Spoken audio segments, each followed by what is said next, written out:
boxes, and they want other guys to send traffic to those websites so that they can install into those boxes, and they're willing to pay you money for every install that they run. Yeah, and it's like not really small money. You might be getting up to like $32 per single installation.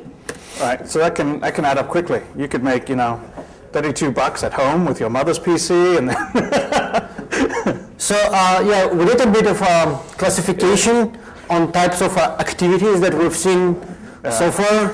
So how do people actually make money? Like we've picked basically 4 arbitrary categories. You could go a lot finer, or you could go a lot larger. There's these flat out extortion, where it's pretty amusing. It's like basically spyware that charges you to install it. So yeah, we're gonna show you like a screen. Have you seen this like somewhere before? What is it like? It's in Russian, but there's like also international versions. This says you are running a fake version of Windows. You have to send an SMS to this number, and then you will get a special code. Unlock code to unlock your computer. And it's really like, it basically... It shuts down your box until you send an SMS, which is premium rate. So like... And the things we've seen so far, there are like 2 options. One is you need to send SMS for the number, and yeah, they charge your phone. And another one, you just need to like pay online with a credit card. So you need to enter your credit card and it's pay for the unlocking service. Yeah.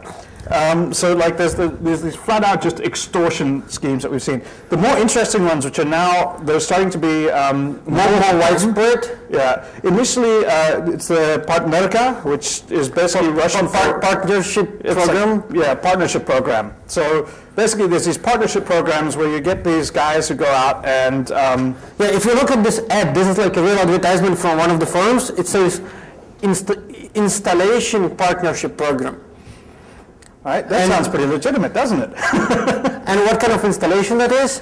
That's basically, they pay you for displaying like their web content, which would be like an exploit loaded, like web browser exploit loaded page with a malware. I don't know if you've seen a recent incident when people were like opening New York Times and they were infected with stuff because like some of these guys, they bought like advertising service, and they were like throwing the just like Flash was an exploit in it.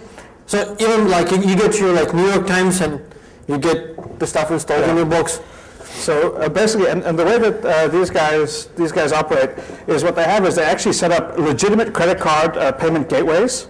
Yeah. So they set up their own credit card processing systems. These are Visa and MasterCard regulation compliant. They're also PCI compliant, so other people can't hack them. And then what they do is they look for partnerships with web fronts. The thing is, like, if someone complains, like if you charge people like on a credit card and someone complains that it's like illegitimate charge and the gateway doesn't like return the money back, then Visa basically like cuts it off. So they have to stay like connected to the Visa payment gateways, and they actually have a policy like if you buy this like software or if you unlock your Windows and then you realize it was fucked up, then they actually return your money back. But the percentage of like people who actually realize this stuff and actually ask for the money back is much less than what they're getting from the... These guys are making significant money, right? And so like basically they partner with webmasters and other scum, and we have like a screenshot of right, it's going to be a bit hard to see, but these dudes are pulling in like, and these are partners, right? Partners who are making 30% of every payment, and these dudes have... This is like top 10 of the money makers. If you look into the numbers, I think the top 10 one is like 150K, 100K, 90K, 50K. Yeah, like these guys are making real money. Like on a monthly basis, that's not too bad, particularly in Russia. Like you can live quite well. Yeah, if you don't live in Moscow, then it's like pretty much sufficient amount. Right.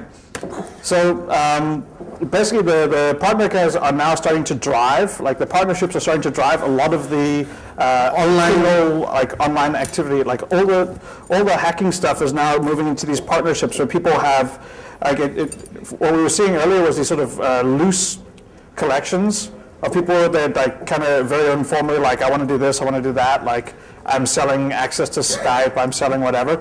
Nowadays we're seeing like a bit more organized where these dudes come up, they're like, look, we're a firm offering this service, we will pay you at this rate, like. Yeah, they actually also do hires. Like, I don't know, have you seen advertisements when there will be like an established company hiring like a financial manager and you keep like 30% from every transaction? Have you seen that kind of like ad? And the way it works basically, this is like a money mule. So how like people get traced? Usually through like the banking transactions. So people who organize the whole thing, they don't want to leave their record like on a banking transaction. So what they do instead, they hire people and they pretend it's like a legitimate job. And once you get hired, you basically receive money from like web money on your account, and you're supposed to transfer it like somewhere else. And for every transaction you get, you keep like 30%. And in certain currencies, they also require you to give up your like username and password, so you build better trust relationship with your company. And yeah, and in this case, they basically get the whole like identity control, and we'll get back to that a bit later. Yeah, there's like some really cool identity stuff that they do as well. So a lot of the money that gets moved around in these illegal economies is basically done via virtual currencies. So the main one right now is currently web money. But apparently the Russian, like, what's it, the FSB? Yeah. They're supposedly now taking over web money. It used to be basically just run by the Russian mafia. In Moscow, it started getting quite tough. Like, I was in Moscow like months ago, and there were people saying that like, they started changing regulations. So when you go to the web money office, you actually, if you cash money, you're supposed to like show your like identity card. If you send money, it can be like absolutely anonymous.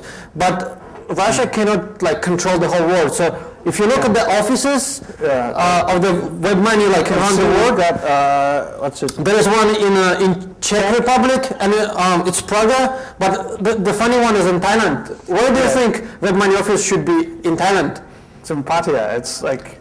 Why is it not in Bangkok? Because like all this Russian mafia, all the Russian mafia are based in Pattaya, and I've used them for when I was purchasing services from some of these Russian forums, and it's great. They have a website for everything. You are purchasing services for legal transactions. I was not doing anything dodgy. I just needed a lot of proxies, like really a lot of proxies. And so basically, as I needed to get web money, because that's the only way that you can do transactions with any of these Russian guys. And what was happening is like basically, you go to the website, you click through all the stuff until you get to the end where you're like, now send me money, and you get this guy, like it's a guy called Stanislav, and he gives you his bank account, and you can go to any Kasikorn bank, which is like where his bank account was, pay cash, it gets directly deposited into his thing. You send an SMS to his number, and then he transfers 90% of whatever you gave him to your web money account.